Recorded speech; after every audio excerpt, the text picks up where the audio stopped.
સુરતના વરાછાના ધારાસભ્ય કિશોર કુમાર કાનાણીએ આવકના દાખલા માટે ગઈકાલે કલેક્ટરને પત્ર લખીને રજૂઆત કરી તે આજે જાતે તપાસ માટે ઓફિસે ગયા.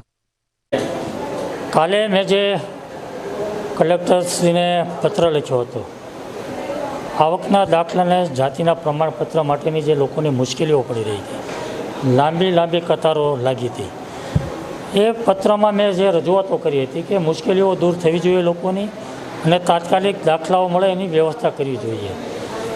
મારા પત્રની કેટલી અસર થઈ છે, કંઈ સુધારો થયો છે કે કેમ, મારા પત્ર પછી તંત્રમાં કોઈ અસર આવી છે કે કેમ, દોડતું થયું છે કે કેમ, એ જોવા માટે, તપાસ કરવા માટે આજે હું અહીંયા આવ્યો હતો.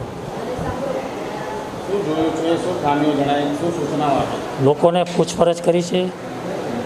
લોકોમાં ખૂબ જ સંતોષ છે કે ગઈકાલે તમે રજૂઆત કર્યા પછી ખૂબ જ મોટા પ્રમાણમાં સુધારાઓ થયા છે.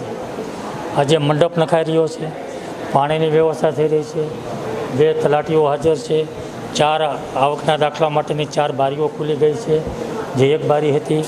મામલતદાર પોતે અહીંયા હાજર છે. એટલે ખૂબ જ મોટા પ્રમાણમાં સુધારાઓ થયા છે. સ્ટાફ વધારાયો છે, વ્યવસ્થા ઊભી થઈ છે. હેલ્પલાઇન માટે એક ટેબલ પણ ઊભું કરવામાં આવ્યું છે. લોકોને જો સમજ ન પડતી હોય તેને સમજ આપવા માટેનું, માર્ગદર્શન આપવા માટેની વ્યવસ્થા ઊભી થઈ રહી છે. એટલે મને એવું લાગે છે કે મારા પત્ર પછી તંત્ર દોડતું થયું છે. મામલતદાર સાથે જે મેં વાત કરી છે, લોકોને જે ફોર્મ ભરવાની કટ ઓફ ડેટ છે, એ પછી દાખલાઓની જે તારીખ આપવામાં આવે છે, તો એમાં સુધારો કરવામાં આવે, લોકોને સંતોષકારક માર્ગદર્શન આપવામાં આવે, જવાબ દેવામાં આવે અને લોકોની જે કંઈ તકલીફો આવે, મુશ્કેલીઓ આવે એને સાંભળીને એમાં પગલાઓ ભરીને તાત્કાલિક દૂર થયાના પ્રયાસો